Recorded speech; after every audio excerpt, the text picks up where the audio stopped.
Hey, welcome everybody. Thanks for coming to our first ever profitable publishing webinar.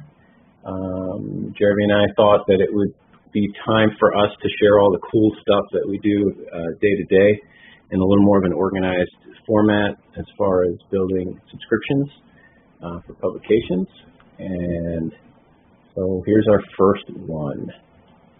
Now, looks like 5 of you guys, 6 of you guys are in here along with us, and I'm Pete, and that was Jeremy who was talking before. If you don't know who we are, I tend to be more on the sales and marketing side. Jeremy's one of our lead developers here, and building all this cool stuff for you guys. So what we're going to talk about, and we're going to shoot for 30 minutes, see how that goes. I want to talk a little bit about leveraging your existing content and creating special issues for your publication, taking content you already have and just organizing it in a package that's attractive to your readership. And then I'm going to hand off to Jeremy, and he's going to talk about something new he's been working on with integrating Leaky Paywall and Google Analytics. And then when we're done with that, we'll have Q&A. We can open up for questions. And I'd say that if you look on your meeting screen, there's a Q&A button, I think. And you guys can type in a question there anytime while we're chatting, and we can interrupt each other if it's something we should answer right off the bat. So feel free to ask questions. All right, Jeremy, you started recording this. I see that. Cool. Yep. All right, guys, so I'm going to jump into special issues. Now, what's a special issue? I think a couple of you guys are already publishing issues with our IssueM plugin, and that's awesome. What it does is our IssueM plugin allows you to, essentially it's the same thing as like a news blog post, but it's organized by issue. So I'll just show you. So iPolitics here is a news publisher. Real-time fire hose of news, and what they do once a week is they take what they feel are their best articles of the week, and they put it together in an issue that they call the Weekender. So if I click on the Weekender, I get the past issues page of the Weekender, and then I can pop into one of these and catch up on what happened during the week. And in this case, they picked 1, 2, 3, 4, 5 articles that they feel are important for their readership to read. And the way it works is pretty cool. They just go back and they look at what they've already published. They create an issue. They give the issue a name, which is very quick. And then they migrate those news posts into the Weekender. So I'm not sure exactly how long it takes them to do that, but I'd say in an hour you could probably get an issue done. Let me show you another one. So this is Tea-Journey, and this is a publication that publishes news about tea. It's a very deep, sort of a high-end tea publication, and they pull content out of China and other countries, and then produce long-form articles, essentially, in real time. And then what they're doing is they're thematically creating. I'll go to their special issues section, issues based on their existing content. So their latest public issue, I'm logged in as an administrator, so I see the new one that they're working on. But the green tea issue, if I hop into that, is simply an assembly of articles they've already written that they've migrated into green tea. So the idea is that you create an issue based on a theme. And it could, in this case, it's a type of tea, the green tea. As you saw, India is coming next as an issue, and they're taking evergreen content that will last for a long time and creating that issue. Some other ideas I wrote down for special issues are you can do like a best of issue, a holiday issue, maybe an interviews issue or how-to issue if you have a special focus on a subject matter, how to do something. If you're a local news site or a news site, it could be sports like a baseball issue or a local health issue or a food issue.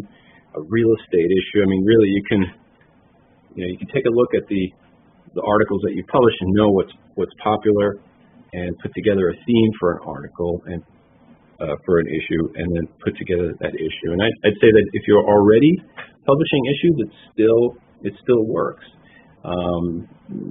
You can pull articles out of your different issues that are thematically similar and create maybe a special issue section, and just keep adding the sort of new bodies of content to your site.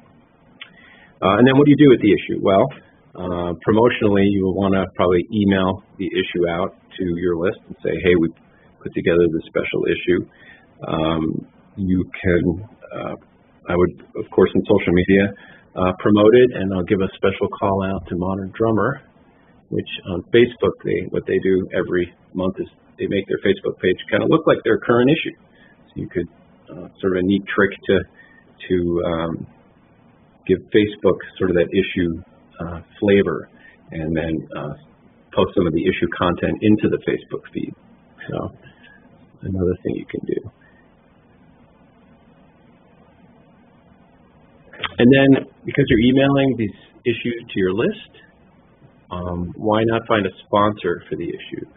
So as far as monetization goes, yeah, it's great promotionally, and for visitors that come to your site, could be a whole new section of content for you. But why not find a sponsor for an issue? So the email that goes out to announce that issue, you could probably find a sponsor to pay for that. On the issue itself, there's no sponsor for this issue, but you could imagine a green tea producer or distributor or whatnot who might want to be the sponsor for this particular issue, which is an evergreen. It's really an evergreen issue of content. I think there are there's 7 articles here. Okay, so let me show you really quickly, for those of you who haven't seen this before, how these issues are created. So I'm going to hop into the dashboard here of T-Journey. Our issue and plugin, once you install it, it creates called a post type called articles. And in these articles, essentially you have, what you do first is you create an issue.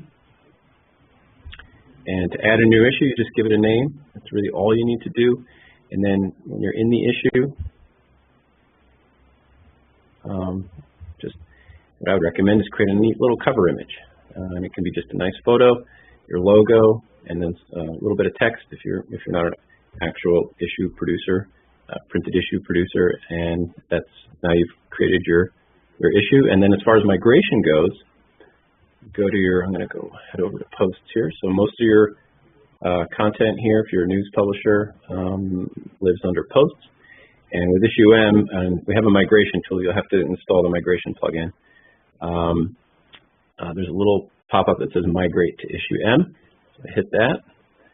And then, so one at a time, I can choose, okay, well, which issue is this article going to go into? And then you typically want to copy the post. Otherwise, it'll remove the post from your news feed, and then hit migrate. And that's how you do it one at a time. And then you can also do a bulk migration. So if I go and click on the migration tool here under articles, I select OK. I'm going to grab look at articles that are in all my posts. And then you can go and actually just check off all the articles that you want to migrate to that particular issue. Same deal, pick the issue that you want this to go to, hit copy posts, hit migrate posts, and all of a sudden you have under issues here, you'll find that your new issue has, under count, has 7 new articles as an example. And you can hop into those 7 articles, and then you can edit them if you need, or you can write fresh content for the issues. It's up to you. And I think that wraps up, I don't know how I did on time here, I think that wraps up what I wanted to cover on special issues. I'd say, regardless of whether you're publishing issues or not, think about repurposing your existing content into special issues that create nice packages of content. You've already written the content, put related content together, call it something, and then promote it. Find a sponsor for it if you can, and it's a very efficient way of repurposing what you already have done. So, Jeremy, anything you want to add to that?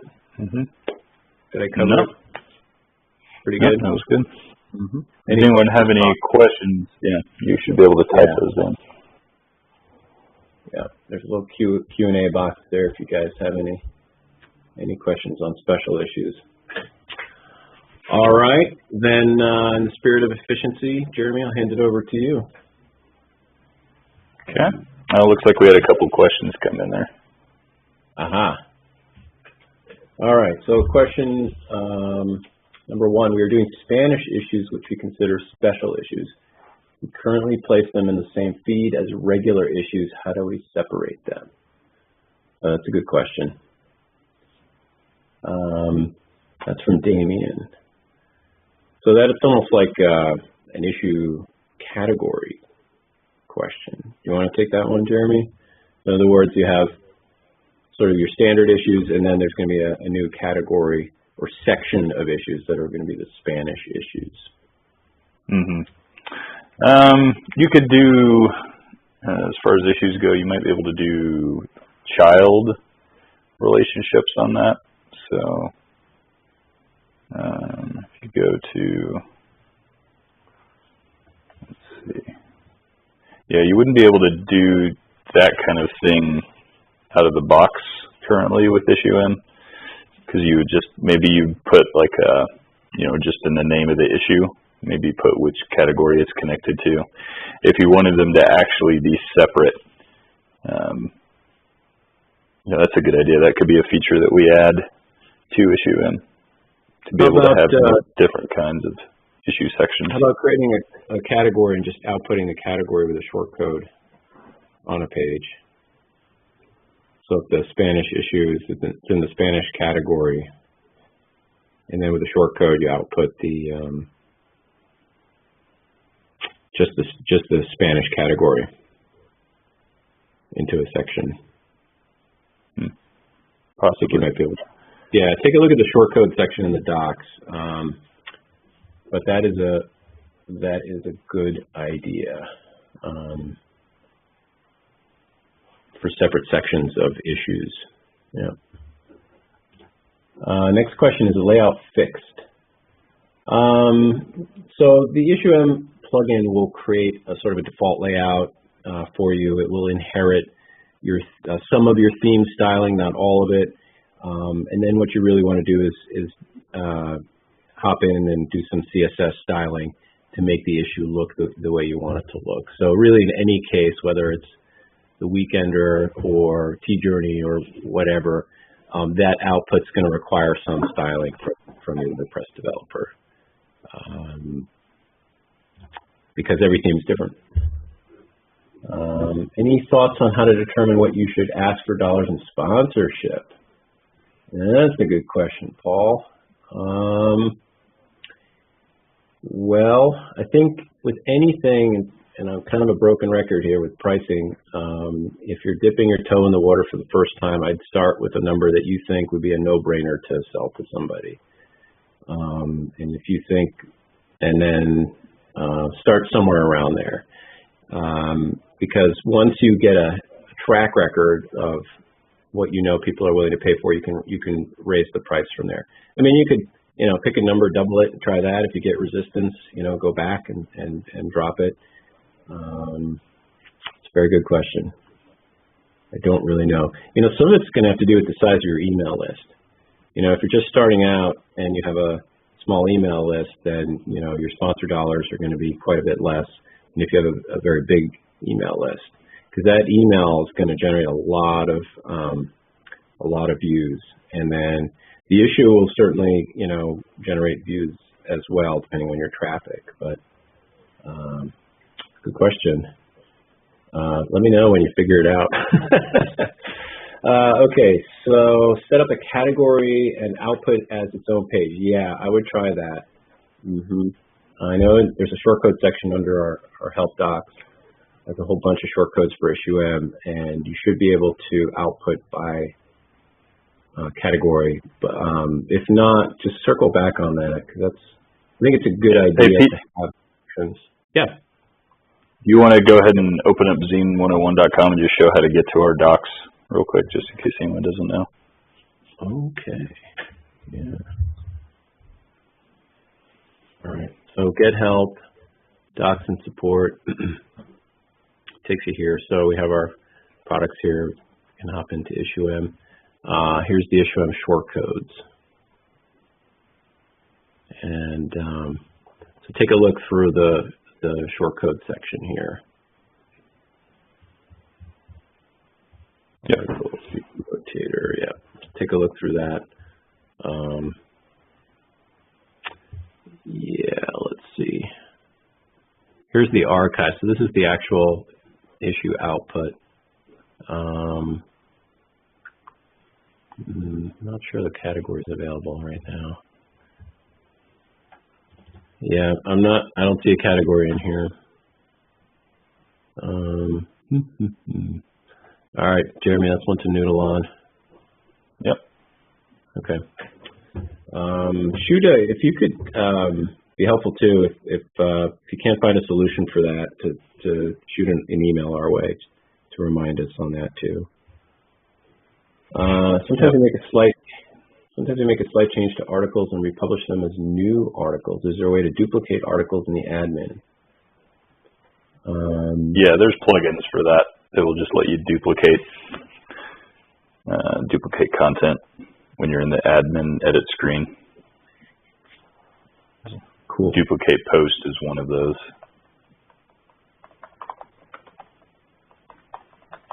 So if you just Google WordPress duplicate post, that would be where I would start. All right, cool. Okay, now we do it for articles too? I believe it does. I have to double check, but it should. Yeah, I mean, WordPress custom post types are so standard right now. I would imagine it would have to.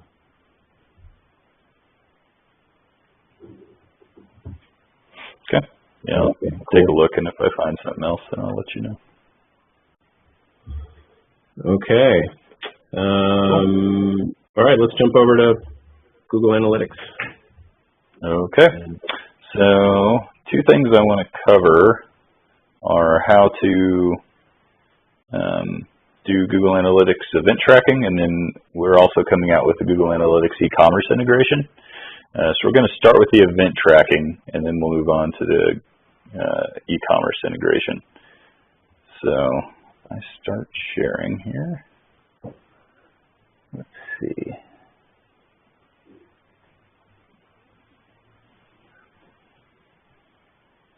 All right, can you see my screen here? Yep.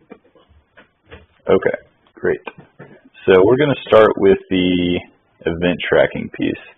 And so with Google Analytics, as long as you have Google Analytics installed on your site, there's a lot you can do to kind of see user behavior, both before and after a transaction. So with Google, with the events, one thing you can do is track when people click on the subscribe nag.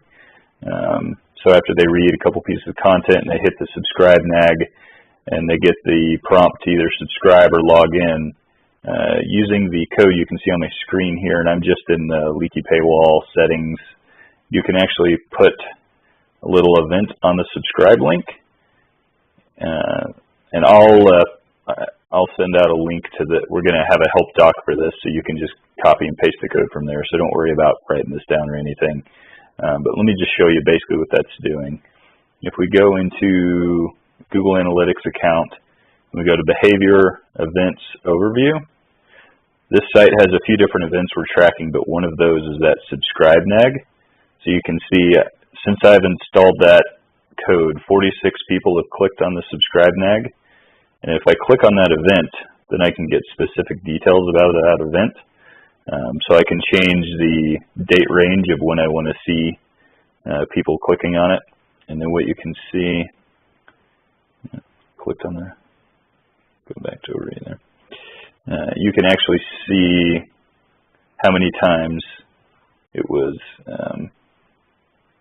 let's just subscribe nag, there we go. So on Monday, April 22nd, that subscribe link was clicked 8 times within the nag. So you can see how many, the engagement people are having with your subscribe nag, which is pretty cool. So that's just one event. You can also add events for your other buttons. So say you wanted to add them to your subscribe cards themselves. So if we go to the subscribe page, you can add events for these buttons down here, and all that will let you know where people are going in your funnels. So that's the event piece. Just wanted to touch on that, but the main thing I wanted to show today was the Google Analytics integration we've been working on with e-commerce.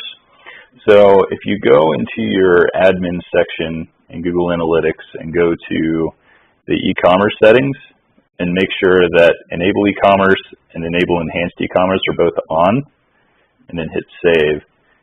And then we have a new plugin that we're about to release, but I will show you kind of what the beta version looks like. So we've got this new tab here if the add-on is installed called Google Analytics.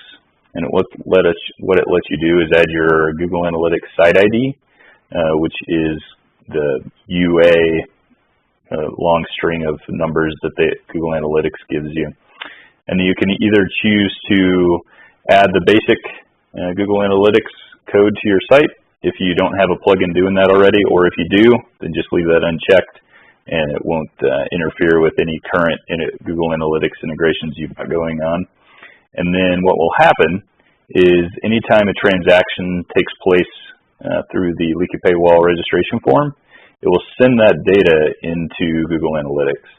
So if we look under conversions, e-commerce, and overview, since we've turned that integration on here, you can see that we have this data coming in. So the product, which is the Leaky Paywall level, so in this case we have an annual and a monthly. We can see the product revenue for those products, the percentage of product revenue between the different products, and Leaky Paywall, the analytics integration we've been building will automatically do this part for you. You don't have to do any coding or anything on your end to get these products to show up. As long as you create your products inside of your subscriptions area in Leaky Paywall, they'll show up here. And then you can filter the date range again, so you can adjust that information. So if you did a promo over a certain period of time, you could adjust the date range and then see how your conversions did with that. So if we go back to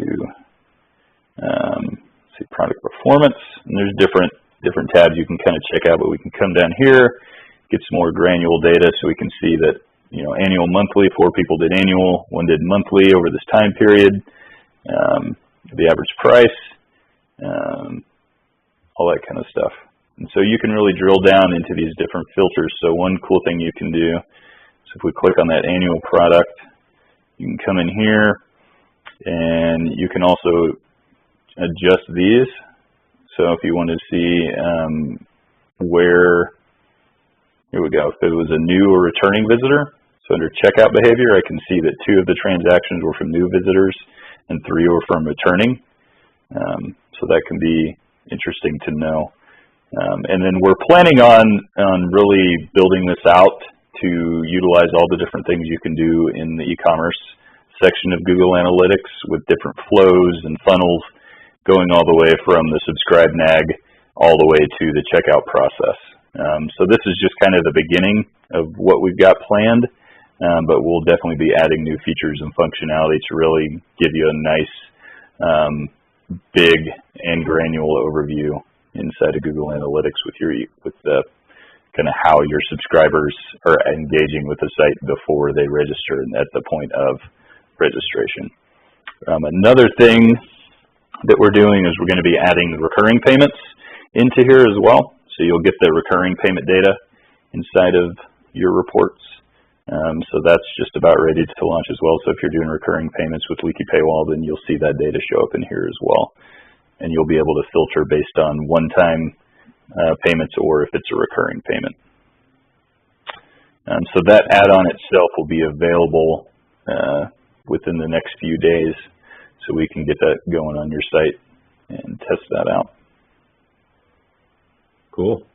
Anyone have any questions? We do have a question. Okay. For the event tracking, do we have to install a tag manager? Nope. Nope. So if you can see my screen here, all you have to do is put that UA code in here. So let me, if you don't know what I'm talking about, it looks like this basically, something like that. So as long as you have that in there, then that's all you need. But you do have to, one thing you do have to do is you have to make sure you turn on your e-commerce tracking here within your admin settings. So this is something you have to do on your end to make it work. Cool. Okay. Next question, is there any location-based information tracked by Google Analytics? Yeah, so it does. Yeah, so if you go to your audience information here, you can kind of see geo section. So you can add this type of data to that e-commerce piece as well. So you can kind of see what area of the world people are coming from when they make that transaction. And that's based on IP address if you don't have anonymized IPs turned on. So. Mm-hmm. Yep. Cool.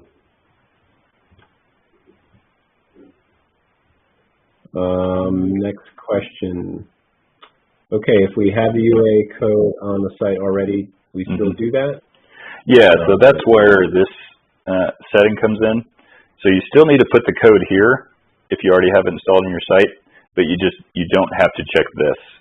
So if you've already have it embedded, then you don't have to worry about checking this, and just hit save settings on that. If you want it to add the tracking code for you and you don't have it on your site, then you would check this. So. Cool. Yep. All right. We got to thank you. Mm-hmm. Very cool. Yeah. Yep. So there'll be, like I said, a lot more to come as far as the conversion behavior with e-commerce that we'll be able to add in the future. This is just kind of the starting point for that, but there'll be some cool stuff come down the road, which will help you get some good data and be able to make some good decisions based on that data. So you'll be able, like for example, one thing you'll be able to do is if you're using a promo code, like a UTM code that you're tracking links with across different, Facebook promotions or something like that, then you'll be able to track if there was any of those set when someone did a transaction. So you'll actually see how many transactions came through based on a certain promotion you did, as long as it has a unique identifier code. Can you show what a UTM code is? What that is? Yeah, so it's a tracking code you can put on the end of our URL for with Google Analytics. Let's see if I can think of a good example. So like we have, if you go to actually our site and we go into product, I'll show you this. So we have the different add-ons here, and if someone's interested in getting PubCare. Okay, there we go. Your screen just popped up. Oh, okay, cool. Yep. Let's see. So, did I have that on there? Just trying to find one. Nope, must have taken that off. Yeah, basically, if let's just say this is can you see my URL bar? I'm not sure if you can see that. Yeah. Okay. Yep. Yeah, so it looks basically something like this. We'll call it campaign. And there's UTM builders. I didn't really have that prepared, but let me, if you give me a second. Yeah, the UTM builder is nice because then you can just type in the fields that you want and it'll generate a UTM code for you. Here we go. So this is I would recommend this URL. And you can come in here and you can put your website URL. So in this case, we just do Zine 101. and then the source. So where did they come from? So if you did like a newsletter, right, then you could put that, and an email, and then campaign name. So you can see there you've got spring sell. So since it is spring, I'll just do that. Let's say you're having a spring promo, right, for something. And then if you wanted to put anything else, you can see down here, it's actually building that URL for you. And then this would be the URL you would put inside of your email campaign. Or if you're doing Facebook, then obviously you'd adjust these settings for a Facebook campaign. And then that's where you'd be able to see that data come into Google Analytics here. It's like magic. Yep. Yep. Yeah, and I'll do some more documentation once we get this plugin live that kind of goes through that stuff. So you don't have to worry about finding all these sites and everything like that. We'll write documentation on that. But it'll basically just give you a lot more data as far as what's going on with your site before someone and the process of someone going through the registrations. So yeah, and so just to review, you create that UTM string for a specific link, essentially, and then instead of having a link to like a standard link to your subscribe page, you would have the link to your subscribe page with the UTM code appended to the end of it, and that would be your actual link that you embed in your email campaign. So then Google Analytics, anytime somebody clicks from your email to your spring email promotion to your subscribe page, Google will track that. Oh, there's an event. It got clicked from the spring email campaign, and then when you go into Google Analytics, it'll show you how effective your promotions are from different sources. Yep. Yep. So yeah, I just did an example there with the T-Journey subscribe page. So if you're not doing that, you can start that right now. Just start using UTM codes for, let's say, your email campaigns. Yep. Yeah, you don't have to install our add-on to do this stuff. This stuff you can do right now out of the box, as long as you're using Google Analytics. All right. Awesome. Well, that's what I got. And it's been just a shade over 30 minutes, although we did a little wasted a little time there in the beginning. Any other questions? Last minute questions? If not, just email us if you have something that comes to mind later. We are kicking around, and I guess I'll say thanks for coming. And let us know too if you find that if this format is good, if 30 minutes is a good time block. If there's anything, and the big question, of course, is if there's something else you want us to cover, please let us know. If there's a topic or something either on the tech side, the software side, or on the marketing side, a question on that you want to cover, let us know, because we're certainly looking for topics. There's a lot of stuff we do internally with different customers that we think is cool, and we'll push forward. But if you guys want to help drive the stuff we cover, that'd be great. All right. Well, I'm in New Hampshire, and we're hoping for sun and warmth because it's been so cold and rainy. So send us some sun if you're in a warm place. So thanks, guys. All right. Thank you.